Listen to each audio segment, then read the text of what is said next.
Hi, Dave Littman, Truth in IT. Welcome to today's webinar. We're talking about ransomware. We're going to be asking two experts how they can help us deal with the ongoing, ever-present threat of ransomware. We're going to talk to Christoph Bertrand, VP of Marketing with Arcserve. Christoph, welcome. And in this corner, we have Zach Selig, who is systems engineer with Kaspersky Lab. So, hey, guys, I don't think there's anything that pisses me off quite so much than ransomware. You know, we spend our lives trying to protect data, whether it is in an individual file, whether it is on a folder or a server, whether it's, on-prem, out at the edge, in the cloud, snapshots, replication, backup. And these guys are out there attacking companies, not only large ones, but really small ones. So, everyone is really at risk. So, in today's webinar, we're going to talk about what you guys can do to protect yourselves from getting hit and what you guys can do if you ultimately do get hit. So, listen, let's kick things off. We're going to go about an hour, by the way, and, please keep your questions coming. This is an open Q&A, and we're going to kick things off with a couple of our own questions just to sort of prime the pump a bit.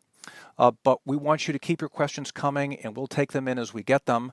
So, without further ado, let me ask you guys, talk to us a little bit about how your companies help your clients deal with ransomware. Christoph, why don't we go to you first, and we'll kick it over to Zach. Well, thank you very much, Dave. And I will say one thing: we sort of come after the fact. We come when it's sort of too late, and you've been affected, you've been infected, you've lost data. There have been issues. So what we do is really disaster recovery, disaster avoidance, the ability to get back on your feet. In many ways, ransomware is not unlike any other logical disaster event you may have, data corruption, or even a physical event taking out your servers.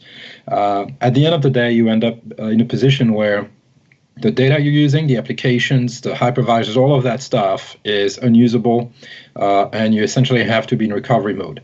Unfortunately, as good as your practices may be and the great security solutions that exist out there, there's always a chance that you're going to get affected and infected. And operationally, you have to be ready for that eventuality. All right, Christoph, thanks. Zach, help us understand where Kaspersky fits. Sure, absolutely. So we're a security company on the other side of the spectrum, really. The goal here is to make sure we don't have to go over to Arcserve. No offense, Christoph, but our goal is to make sure that we can minimize the amount of damage that can be done in the first place. Now, there's a very important place for disaster recovery after the fact, but we try to do everything that we can to make sure that we minimize the amount of effort that needs to be done. And we do that in a couple different ways, from the desktops to the servers. And I'm sure we'll talk about that later, but that's where we fit in. It's just the other side of the spectrum, trying to minimize the damage as it happens, and ideally even before it happens. Okay, great. So let's stick with you for a second, Zach. Ransomware, I think we're hearing a lot about it now, but it's been around for a long time. And so question is this like a static thing? Is it a dynamic thing? Is it ever changing? Talk to us a little bit about, how it's evolved.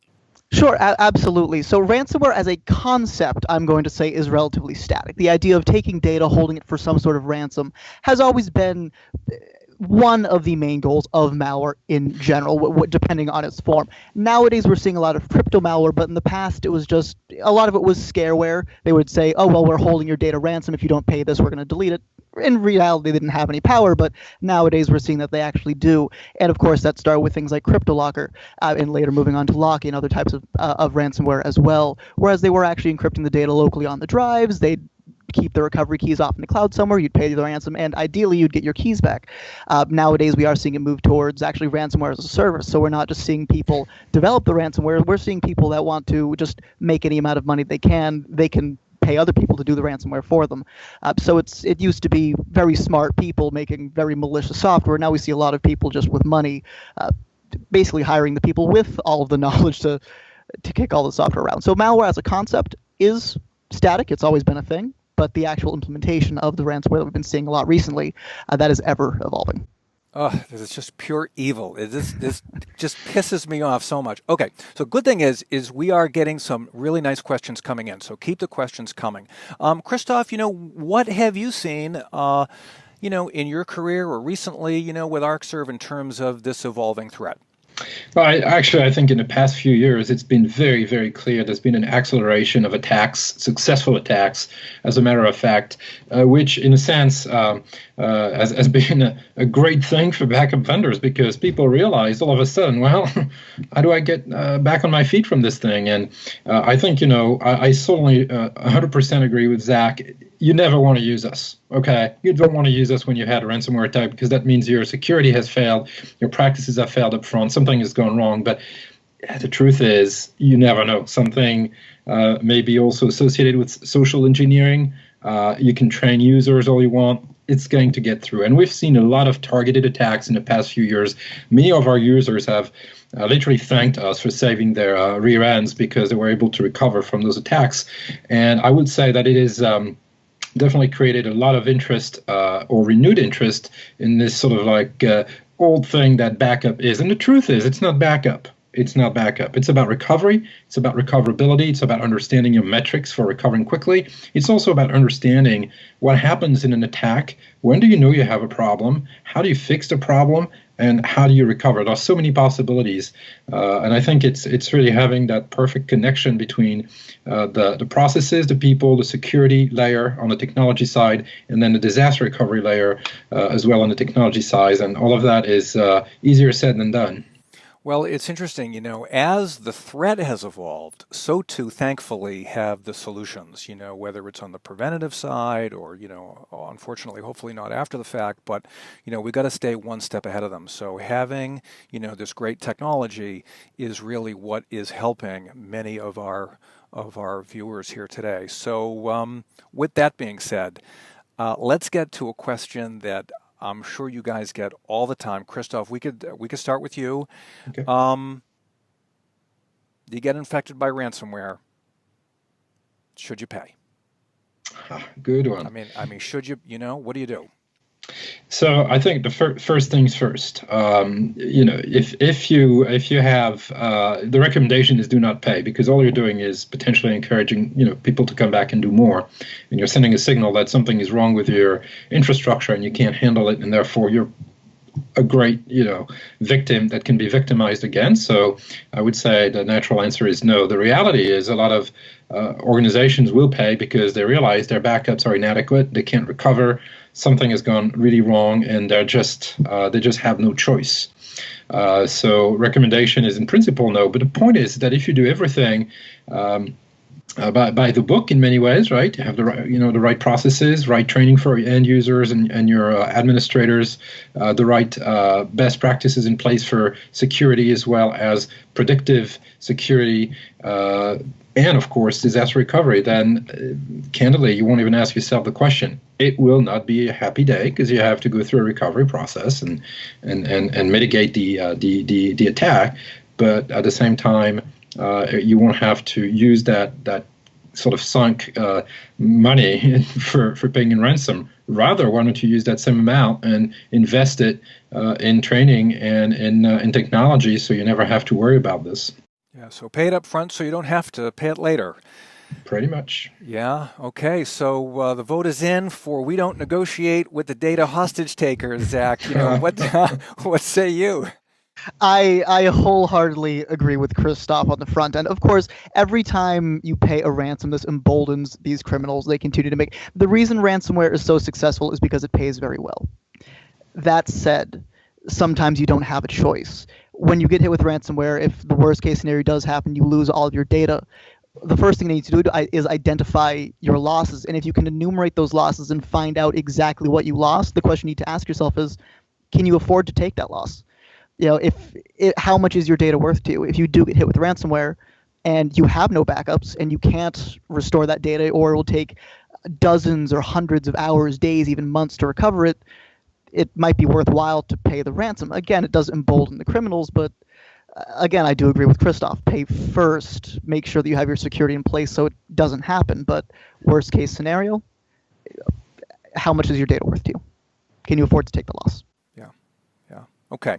All right. So with that sobering sort of scenario set, Zach, we're gonna stick with you, and I'm gonna ask, do you see any key security strategies or, even key product features that our viewers need to consider to best protect themselves against this threat?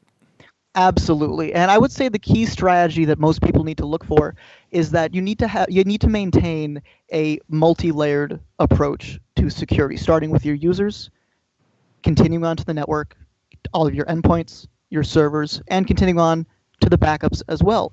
Step one, you do need to train your users because, frankly, everything comes in user-facing. Almost everything comes in user-facing. There's next to no way for a piece of malware to enter an environment without somebody triggering it, whether they click on a link in an email or download something from the website. Most of it's going to be coming from an end user. Moving from there, we do need to make sure that the network itself is secure, whether it's setting up firewall rules, making sure receptionist desktops don't have access to important information on file servers, things like that. From the actual endpoints themselves, I, of course, recommend installing Kaspersky on all of your endpoints. But it's important to have a comprehensive security posture in all of your workstations as well in the event that you do get hit with, whether it's ransomware or just another type of malware. We need to be able to detect it there. Failing that, if you do end up losing one of your desktops to ransomware, we need to make sure that the servers themselves are protected, whether that's by air gapping them to make sure that they're not accessible to these desktops that are susceptible to ransomware in the first place, or just making sure that when we identify that kind of activity running on these servers, we have the ability to stop it. Actually, within the past couple of years, Kaspersky just released a new technology that we call Decryptor, which looks at activity coming across the network from remote machines. Because the ransomware itself typically isn't running on a server. It's running on a desktop and then connecting to the server from there, making its changes remotely. The Decryptor technology allows us to identify that and then stop those connections from happening. So that's one of the ways that Kaspersky can help. But again, beyond that, it's also important to have backups. And I'm not going to say one copy of backups, but it might be beneficial to have two, one on-premise. You'll also want one off-site. In the event that your on-premise backups are compromised, you need that second option. You need that ability to really recover from a disaster. Well, we're gonna get into the data protection side of it in just one second, Christoph. I just want to follow up on something you said, Zach, which I thought was kind of interesting. So you laid out sort of the multi-layer approach to having a strong security posture, and the first one sounded like the weakest link, which is the user. I would agree 9 times out of 10.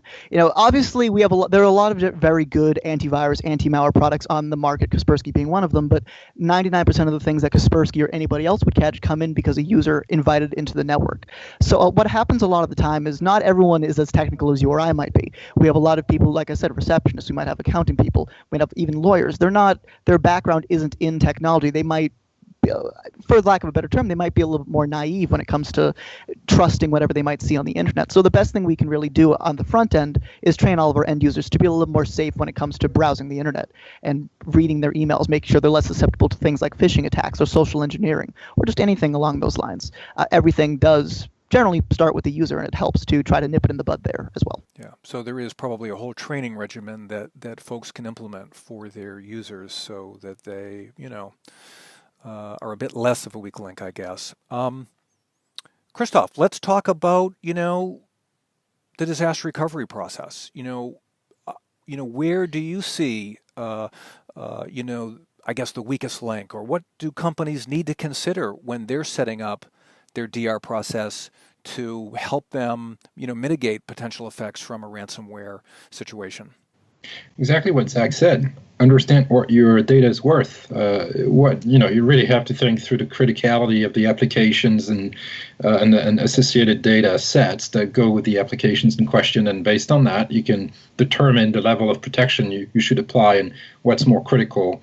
There are some obvious ones, email, anything that processes transactions, etc. But in other businesses that are not transaction-based, such as, for example, intellectual property type of activities, it's really files. That's where the work product goes. So, there are generalities here, but I'm just saying it depends. And that is a very critical answer here, because it means you have to do the work and understand what you need to protect. Then the next question is, what type of tolerance do you have in terms of downtime, whether we're talking about how much data you're going to lose or how quickly you get back on your feet. That also determines the topology and the architecture you're going to put in place.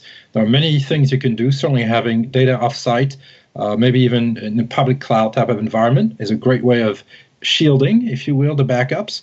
There are, as we talked about, end user training, but I will say administrator training as well. Just like any application, backup applications can be targeted, and if you do silly things and don't listen to best practices, you could get affected, and any application is susceptible. So having multiple copies of the backup, having very, very fresh data for your critical systems with recovery point objectives that are very low, meaning you don't lose a lot of data should anything come up, that's key. And I would say the weakest link is going to be knowing when you have a problem. When do you declare a disaster, and when do you decide to failover and go to a secondary site or to stop those critical applications and get into recovery mode? I think, to me, that's the most critical, or the weakest link, if you will, that needs to be determined. Okay. All right. Great. So listen, good thing is we do have a bunch of questions that came in. I mean, a bunch of questions. So I don't know if we're going to get to them all, but we're going to do the best we can. So let's start off with this one. This is one of the early ones.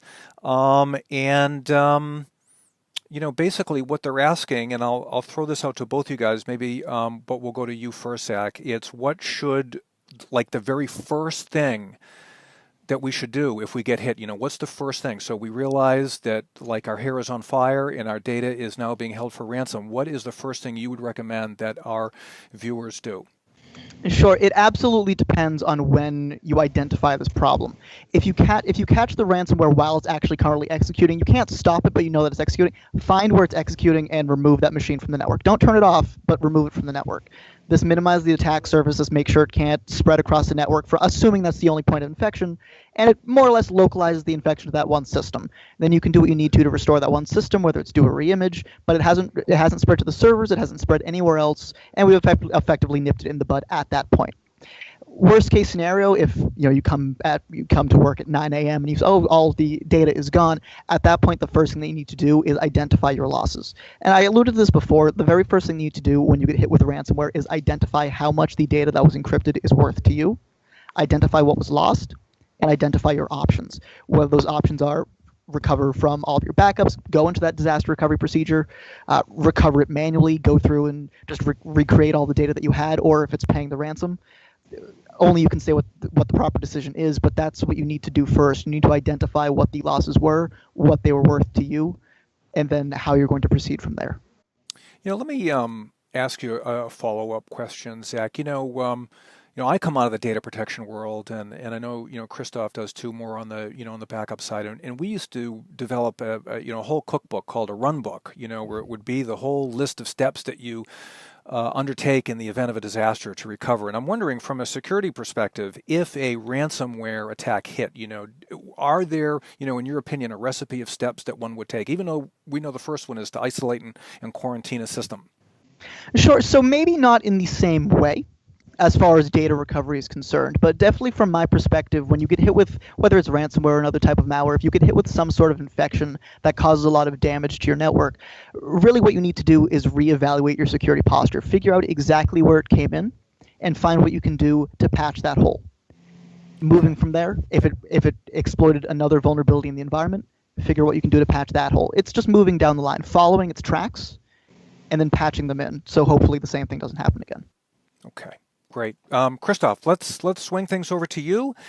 Again, by the time it hits the potentially the backup system, or the backup systems are involved, it could have propagated extensively in a network. But from your perspective, if our viewers are the ones that are responsible now for recovery, what do you envision as sort of the first things that they should do? Well, the first thing is, if you don't have, recent backups, and I mean very recent backups, I highly recommend you update your resume, because you won't get away with it.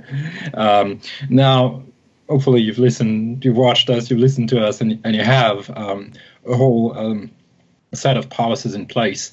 So, again, it's really conferring with security experts, to Zach's point, to understand whether you've contained the issue. In some cases, maybe you're a smaller organization, your IT department is only a few people, and you're a jack of all trades, so you have to deal with security as well as backup and recovery, and maybe there are service providers involved as well. So I think it's really being aware of the nature of the problem, and again, first of all, understanding exactly where you are. So not only from a security standpoint, is the infection spreading? Have you contained it? Is it stopped? What's the status? And then what do we do to then recover if we need to recover? Sometimes you're lucky and it's data that either is in multiple places already and you don't care about that much, and that's fine. But remember, the statistics are such that even if you pay a ransom, you may not get your data back. Actually, it's getting to be more and more the case. In addition, there are some very, very targeted attacks these days. And I will say the first thing you should do when somebody in the same industry or the same region, maybe somebody you know from your IT circles, get attacked, you should really start paying attention, because you might be next. We're seeing a lot of targeted attacks that seem to follow regions and specific industries, and this is where it's becoming really, really nefarious in that way. Well, it's interesting, Christoph, how, we talk about, the CLE, the career limiting event.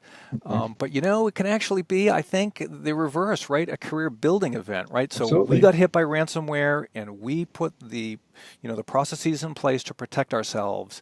And, I think that could be something that could really, really bolster one's credentials. So, there's perhaps a variety of reasons to make sure that you're taking the proper steps. It could be personal, as well as obviously, corporate. So Dave, let me just add, actually, it's literally the quote from one of our customers who got a letter of commendation from his CEO because of the work he did following an attack. So I think you're absolutely right. I look at it as a positive thing. The good news is this. If you're in IT and you're trying to get budget for better disaster recovery, there is so much awareness now of ransomware that no executive, even if they understand nothing about technology, no executive will pass up. They'll have to go invest. They'll have to do it right. And I think it's a fantastic opportunity in a very weird way, a very inverted logic here, but it's a great opportunity to go and get things done right, because I believe that management, executives, even if they're not technical now, really fully understand the risks, are very, very afraid of the consequences, and therefore will be able to better work with you and assess the ROI. Yeah. Okay. Well, I definitely know that should, really be important to all our viewers, right? So, to be able to turn this around and make it a positive. Christoph, I'm going to build off something that you mentioned earlier about how this problem seems to be attacking certain industries. So I'm going to hop around here, but there was a question that came in specifically that has to do with WannaCry. And Zach, I'm going to ask this to you. The gentleman says that, he works in a hospital, and, why were healthcare organizations, hit so bad, do you think? Sure, I think it helps to talk a little bit about how WannaCry functions at its core level, and I'm not going to get super deep into it just to make sure I don't chew up all the time here, but basically WannaCry exploited a vulnerability in the Windows operating system, and in my experiences, a lot of healthcare organizations, they have a lot of unpatched systems, and maybe it's not because of their inability to patch these systems. That's absolutely not what I'm saying. But there are a lot of legacy applications that exist in the healthcare industry in the US. And a lot of these legacy applications don't play nice with newer updates, if you will. And so you have a lot of unpatched systems in one place. And the healthcare industry itself also happens to be very lucrative when it comes to ransomware in general. When it comes to patient health, when we're dealing with cancer patients, when we're dealing with X-ray information, we're dealing with very, very important data. And you cannot afford to lose that. So a lot of hospitals, especially if they do not have well-defined disaster recovery procedures, they have no choice but to pay whatever ransom these people demand. And so healthcare as an industry tends to be targeted more, in my experience. And the reason they're so susceptible to it is because of how much they're doing. They're running a lot of legacy applications that require older versions of operating systems, even going back as far as Windows XP. And that can cause a lot of problems when we're dealing with patching and vulnerabilities in general. And in my opinion, that's what made it so difficult on the healthcare industry as a whole. Yeah, and the liability there is huge, right? And Absolutely. I'm wondering if there are insurance claims for something like that. I'm guessing there probably is, and the ransomware, bad actors, they know this. Oh yeah, absolutely. Whether we're talking about actual health insurance claims or cyber insurance claims, there's going to be a lot of money coming from the hospitals, and whether that money is coming from an insurance claim that they're making or the hospital themselves, to the ransomware authors, it doesn't make the slightest bit of difference as long as they're getting their money. That's what they're trying to do, and it just goes back to healthcare is a very lucrative industry to target because of the nature of the data that they handle. Yeah. Okay. All right. So Christoph, let's. Here's a question I think that is best for you, and it talks about. The question is, how quickly do you see companies being able to recover from a ransomware attack? I suppose it depends on how much data and the complexity, but what Right. what do you think? Well, yeah, I mean, the big thing is, first of all, how quickly do you understand you have a problem and what are you doing about it, and how widespread is it?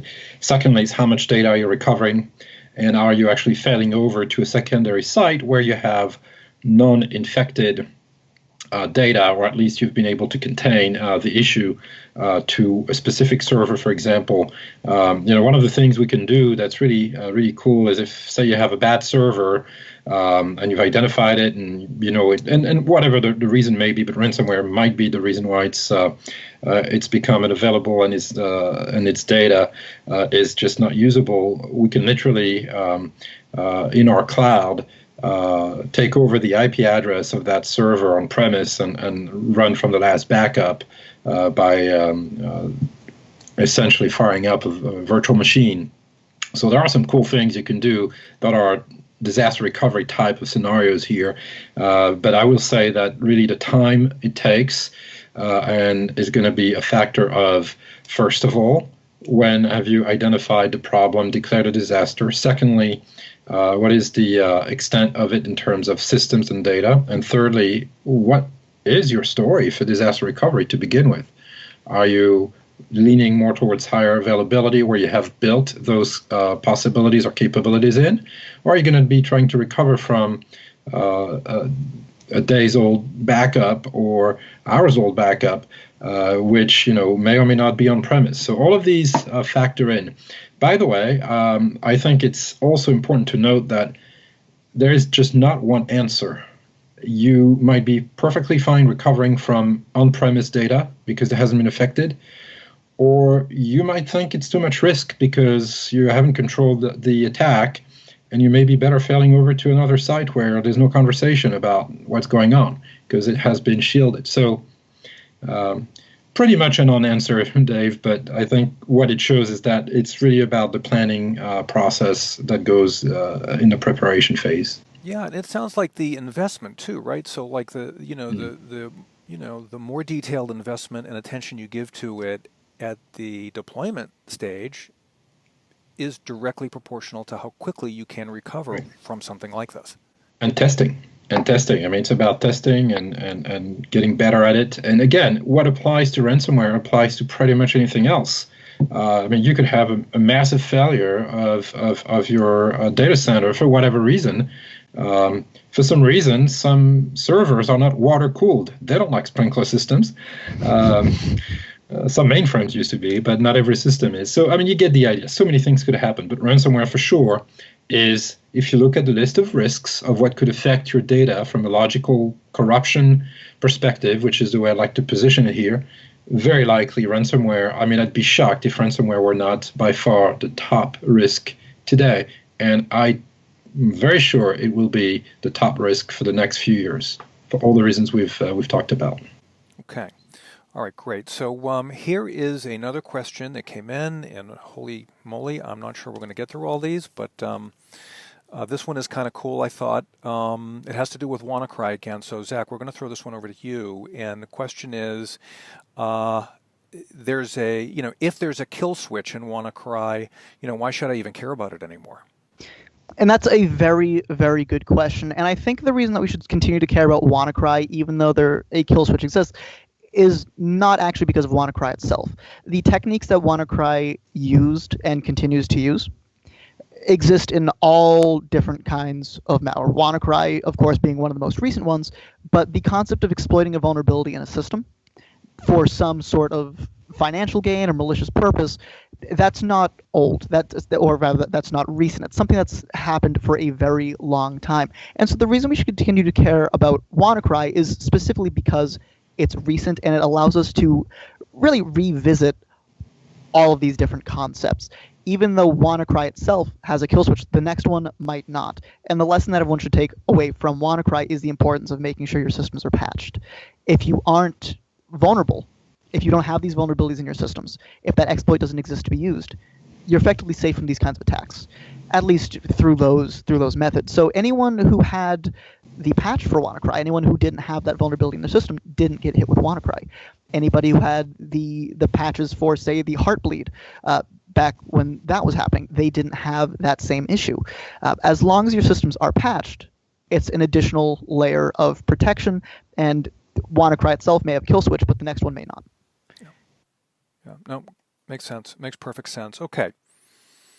Here's another one. It has to do with Linux. I'm going to throw this out to both you guys.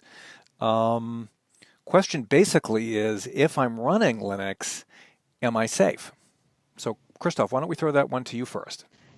Well, I mean, the statistics demonstrate that actually Linux is next in line to be the most popular target for ransomware. I mean, what happened is statistically you have more Windows systems, and more end-user-based systems, so it was certainly a primary target. But recent statistics demonstrate that Linux is very much on the list, and I would say it's probably a more interesting target in many ways because those systems run occasionally, more critical data than depending on the environment, but certainly a lot of critical data, a lot of critical applications. There are many components to Linux as well, and a number of applications and systems, and clearly there's no question that don't think you have immunity. Because you're running Linux, you don't, like anything else. From a backup application perspective, I will say that if you use best practices, your backup application should be protected from ransomware attacks if you don't do silly things and follow the best practices that are provided by vendors, whether the application is on Windows or Linux. But it's a very, very dangerous world out there. So, feel safe at your own risk, maybe? So, Zach, if you've got a data center running Linux, do you say, hey, I'm cool, I'm not getting hit by ransomware? I agree with Christoph here. Just because you're not number one doesn't mean you're not in the race. Linux is as viable a target as Windows is, and maybe not for all the same reasons, but just because the data center itself might be running Linux doesn't mean all the end users aren't running Windows. If I have 300 Windows machines in my environment, but all of the file servers are running Linux, well, there might be a piece of malware or ransomware that's downloaded. It might be stored on the Linux machine. It might have got there through a Mac. But as soon as somebody accesses that system that's running Windows, if it's an executable, they're now at risk. And it came through from a Linux system. And there is, of course, malware and types of ransomware that target Linux systems particularly. But just because a system itself is running Linux doesn't mean you're totally safe, even from the kind of exploits that don't target Linux specifically. If you have a mixed environment, you're making yourself really weak to all the kinds of threats, effectively. It just expands the threat surface the more systems that you're running, ultimately. Okay. All right. So message is Linux, be prepared. Okay. So here's another question, which I thought was pretty cool also. And let's start with, let's throw it over to you, Zach. I think this is probably more appropriate for you. And a question is, does ransomware always start with an email? Or what are the different ways you think that ransomware can get a toehold in an organization?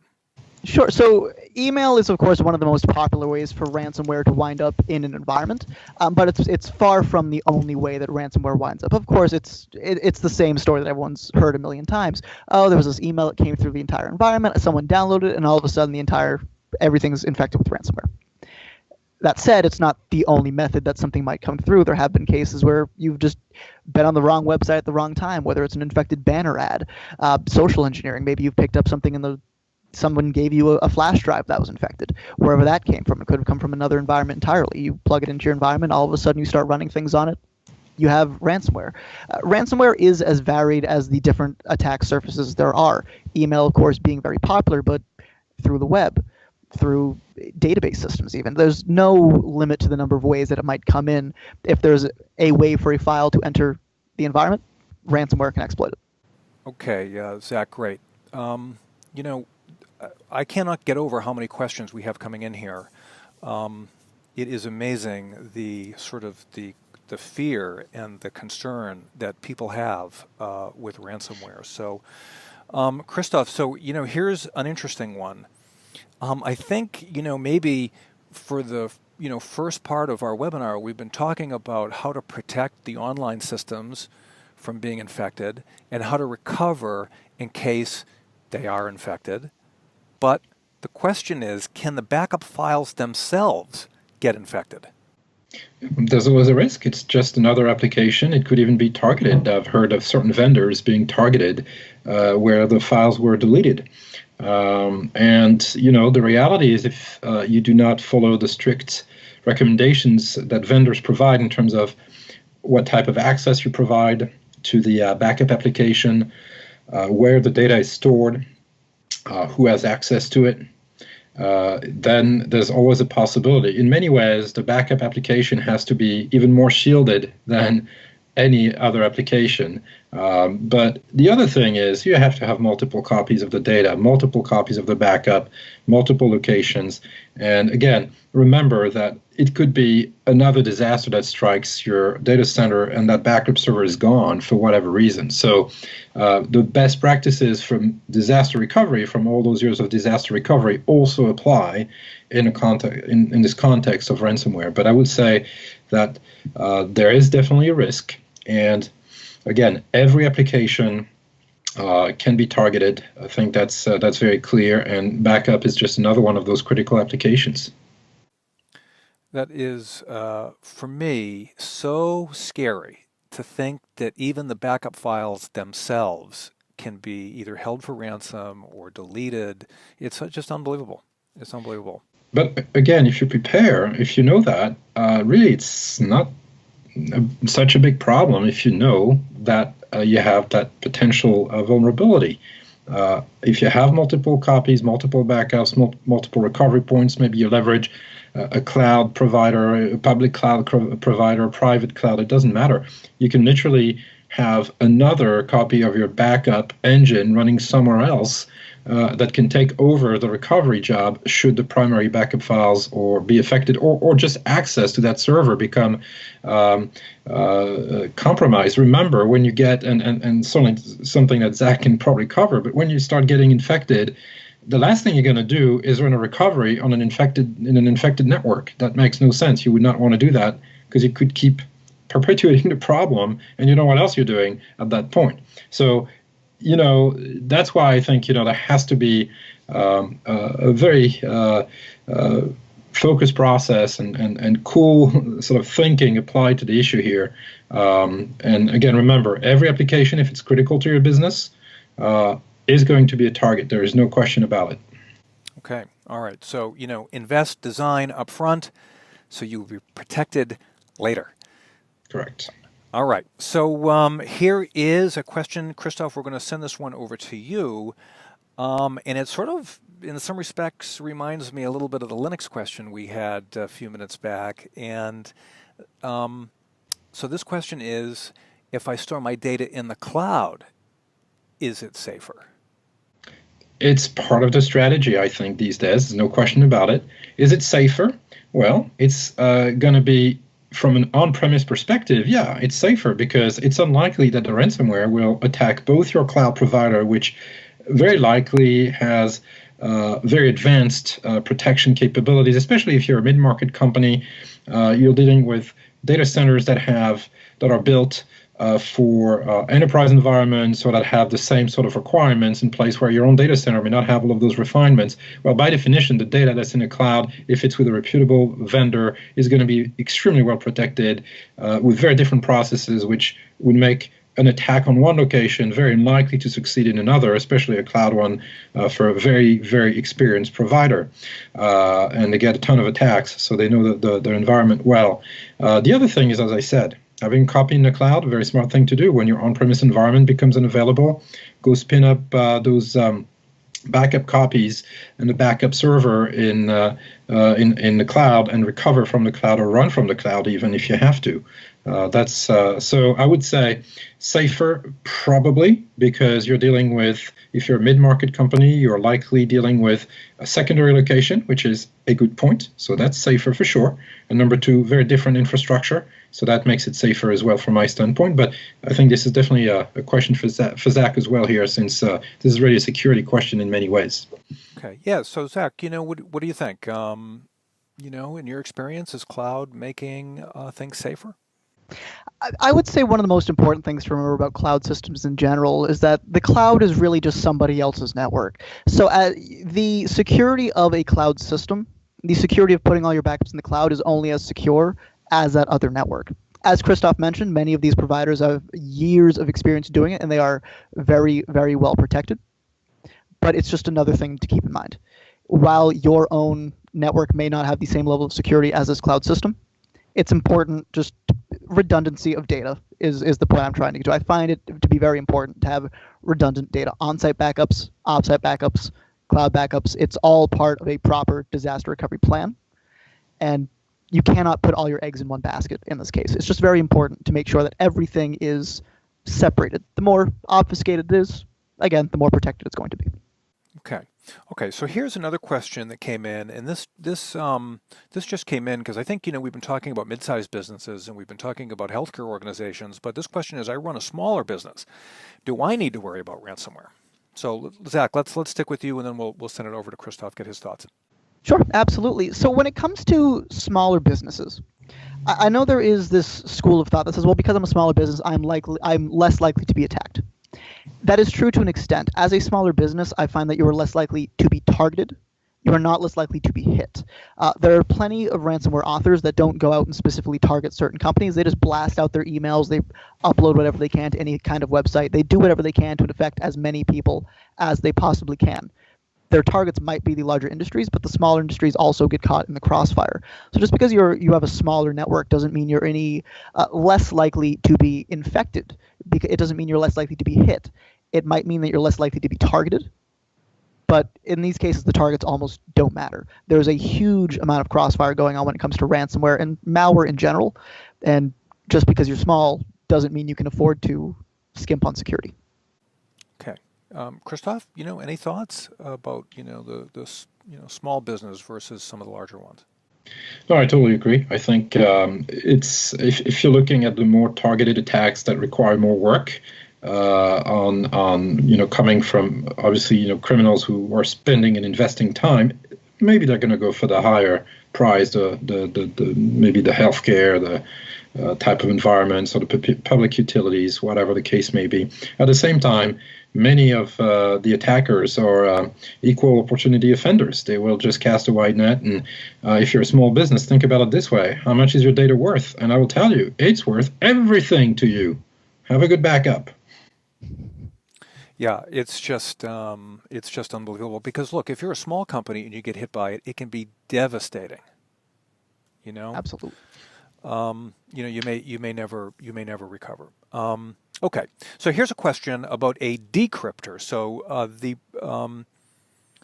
let's see. If a decryptor is found online, should we give the users their files back? And Zach, let's send that one over to you. That's an interesting question, and you could answer from a couple different perspectives. From the perspective of a ransomware author, if a decryptor for your specific strain of ransomware has been found online, should you give the files back to the user? And if you're a ransomware author, the answer is going to be no, because you're still going to try to get as much money as you can from these people. That said, as a business, if there is a decryptor online and it works, that's the best case scenario outside of having everything restored immediately. If there is a decryptor available and it is functional, life is very good.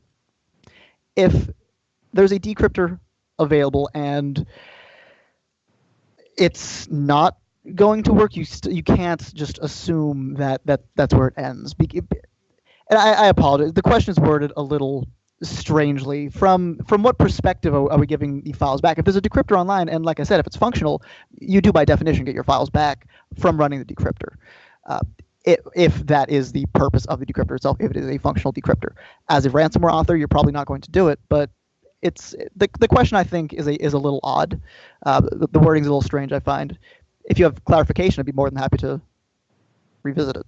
Okay, and so we can always get back to you. Thanks for asking the question. If you can send in a follow up, that's cool. If not, we'll just pick this up with you offline for the person who asked that. So here's a question that's going to sort of bring things back to the business side of it a little bit, and this is for both. And Christoph touched on this a little bit earlier. So Christoph, let me go back to you with this. And the question is, how do I convince my company's executives that we need to improve our approach to combating ransomware? And then Zach will get your thoughts too. Well, I think if they're not convinced already based on all the press and bad press really that is happening, I think the reality is you just look at the business and the numbers. How much are you booking every day? How much margin are you generating every hour? How much would downtime cost you if you could not perform the basic business functions? And that's before any additional loss that may be caused by an interruption in business, reputational loss, maybe even lawsuits. Liability is everywhere. Compliance, big one. Compliance is another big one. So I think the list is very long. More importantly, I think there's just an awareness that's here today, that's here to stay, and that I think could be capitalized on by IT folks to have a true conversation about the business and the role of IT, in particular when it comes to building the right security measures up front, and of course the right disaster recovery scenarios and infrastructure in the back end, so that what you end up with is a more predictable and certainly a more resilient infrastructure, but a more predictable way of handling those attacks. They will keep changing, they will keep morphing, but ultimately it always comes down to an interruption of business based on making your systems unavailable, your network unavailable, or your data unavailable. Pick your poison. Being ready for those eventualities, I think, is really what it takes. And I really believe executives are ready now to have those conversations will understand the investment value.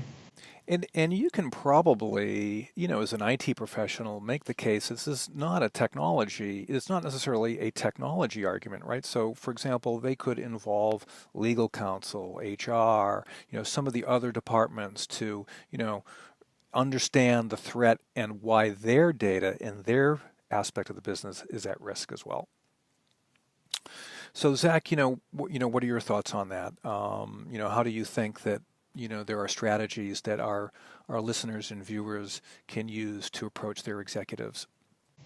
I wholeheartedly agree. I think at this point, if you're trying to convince your executives to invest in anti-ransomware protection and disaster recovery, you really have your work cut out for you at this point. There has been so many different stories of how many millions and billions of dollars lost to ransomware and other kinds of infections that all you really have to do is do a quick Google search, and you can find pages and pages of losses from other businesses. And one of the easiest ways to say, well, we don't want this to happen to us, look at how many other people it's already happened to. It's very easy to borrow the term, capitalize on other people's loss to make sure that you don't invoke your own. And again, to revisit the idea of compliance. Healthcare, we have to deal with HIPAA compliance. And if you're dealing with transactional business, you have to deal with PCI compliance if you're dealing with credit card numbers, for example. And in a lot of these industries, if you do get hit with ransomware, you're not just spending time rebuilding, you're not just spending time restoring all the data that was lost. You're filling out forms, you're filling out reports, you're getting audited. It can cause a lot of time. And in modern business, time is, of course, money. And if there's one thing executives understand very well, that is the cost to their business. Yep, good answer. That is for true. That is absolutely a great way to express it in terms of dollars and opportunity cost and lost business opportunity. Okay, so here is a question, Zach. This one I think is best for you. The person texts in or chats in that he's been reading a lot about macro-based malware, and question is, why is macro-based malware such a big deal? Sure. So there's a couple different things going on here when it comes to macro-based malware. Because back in the late 90s, I believe, macro-based malware first came out when the Office suite Zach, what is it actually? Can you help Sure. define what that is first? Sure. So macro-based malware is a form of infection that actually originates within what are called macros within Microsoft Office documents, typically.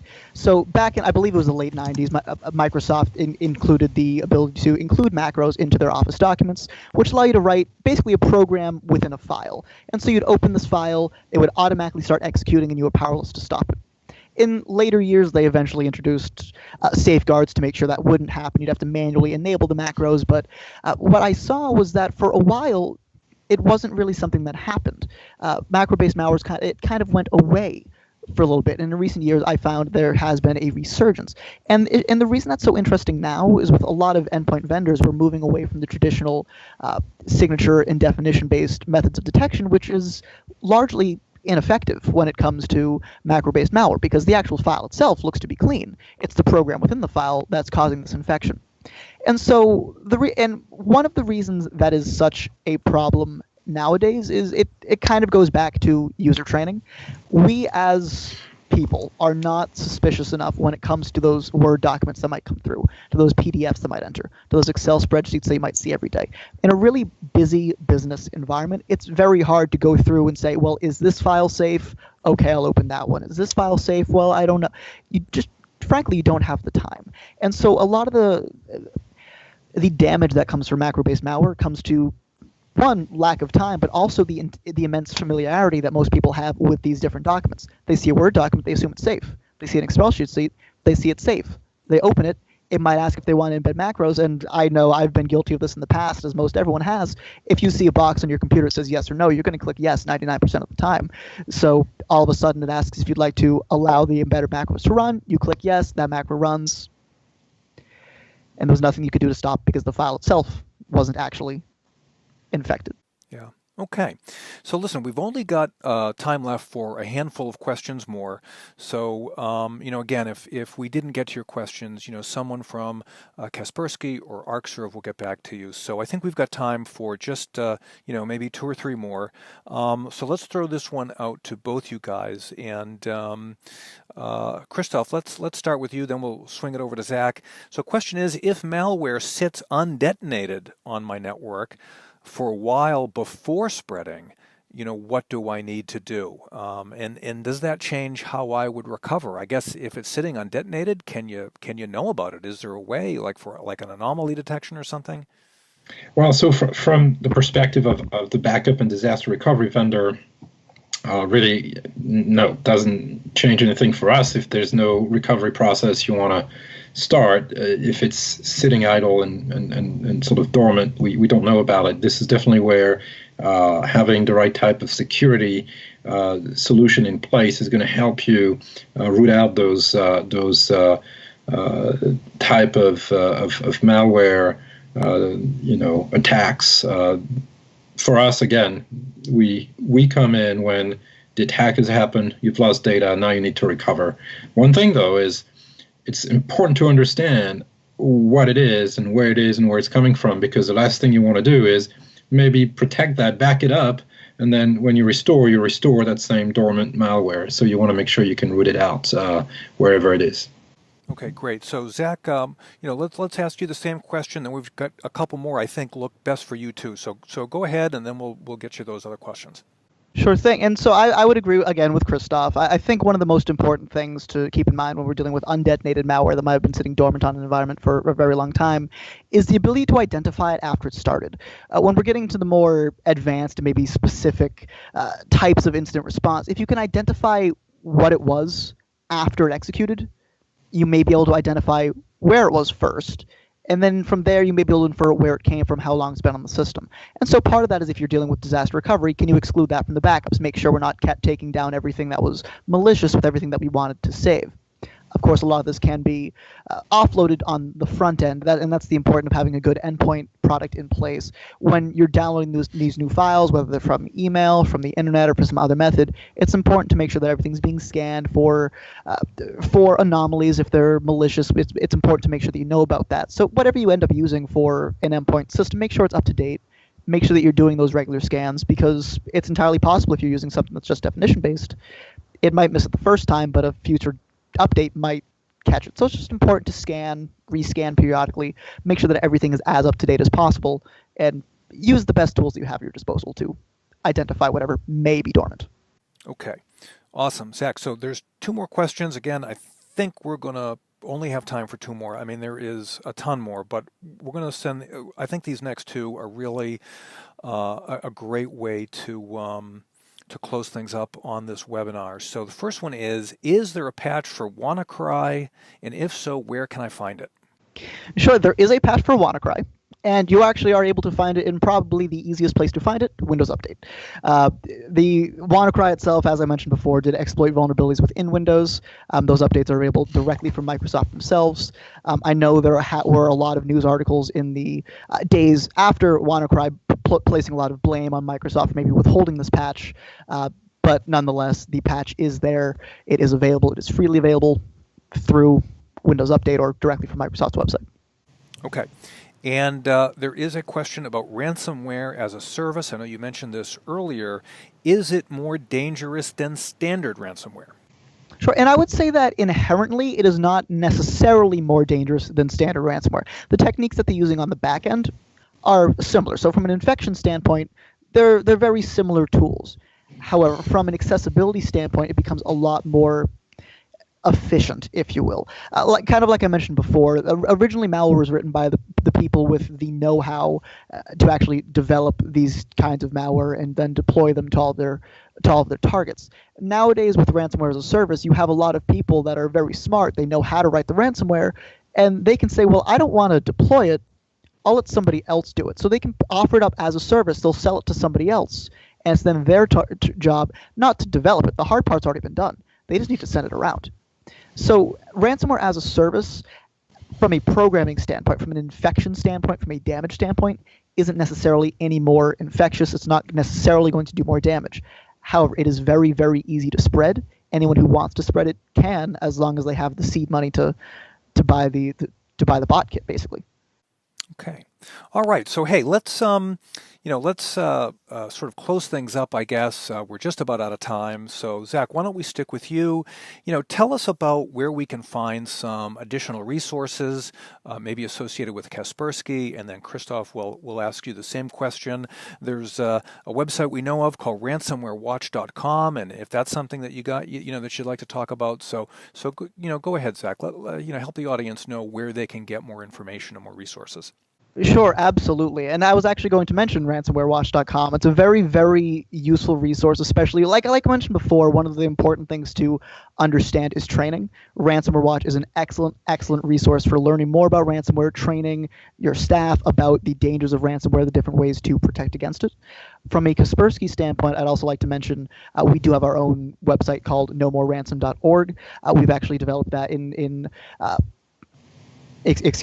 combination with actually McAfee and a couple of the European police forces, and it allows us to just get information to all of our users. If you do get hit with ransomware, there may be a Decryptor online. We do everything that we can to offer these keys to people. So if you do get hit with ransomware, you may not need to pay, and that's what I'd like to leave you with, Dave. All right, very good. All right, Zach, thank you. Christoph, any thoughts about where the audience can get some additional resources that you're aware of?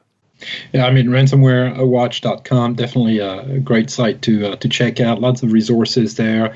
And I will say, again, when it comes to better understanding the type of dimensions you have to prepare for when it comes to disaster recovery and avoiding disasters in the first place, certainly Arcserve.com, we have a ton of resources there where you can really connect all the dots based on your requirements. And I think there's a lot of information now that's available. but more importantly, having a sound conversation, as we mentioned earlier, with the business owners and the business leads who run the business and understand the risks, or make them understand the risks better, is really what should happen. And certainly, a lot of these, many of these sites, except maybe for the more technical portions of the sites we mentioned, are very easy in terms of access. It's not very technically difficult, even for someone who doesn't have a lot of technology training, to understand the ramifications of ransomware and get a sense for what it takes to be successful. So, highly recommend those resources. Okay, great. All right. So listen, I want to thank you guys very much, not only for being on the webinar today, Christoph and Zach. I want to thank you guys and your companies for what you guys do, right? So you guys are out there, you're protecting our jobs, you're protecting our data. You guys are like the policemen and the first responders, and I don't know that you guys get enough thanks. You guys are just sort of in, in many cases in the background, but you're protecting a lot of data, a lot of jobs, a lot of company, a lot of money. So thank you for what you do. And thank you for being here. Thank you all for watching. We'll be posting the on-demand version at truthandit.com. You can also find it at arcserve.com and at kaspersky.com. Don't forget to visit our sponsors. Thanks so much for your questions. If we didn't get to answer them, we will have somebody get back to you. Thank you very much for watching and joining today's webinar. Make it a great day, everyone, and we'll see you again soon.